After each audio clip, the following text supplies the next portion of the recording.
নতুন আত্মঘাতী ড্রোন উন্মোচন করল ইরান।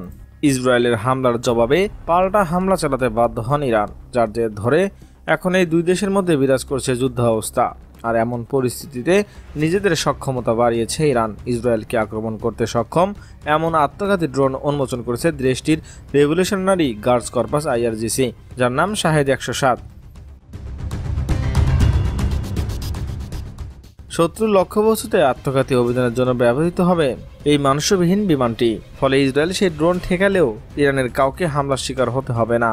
সোমবার এমন ড্রোন উন্মোচন করেছে IRGC। শাহেদ 107 এর ছবি থেকে বোঝা যায় এটি একটি পিস্টন ইঞ্জিন দিয়ে সজ্জিত ড্রোন, যা 1500 কিলোমিটারেরও বেশি পরিসরে উঠতে সক্ষম।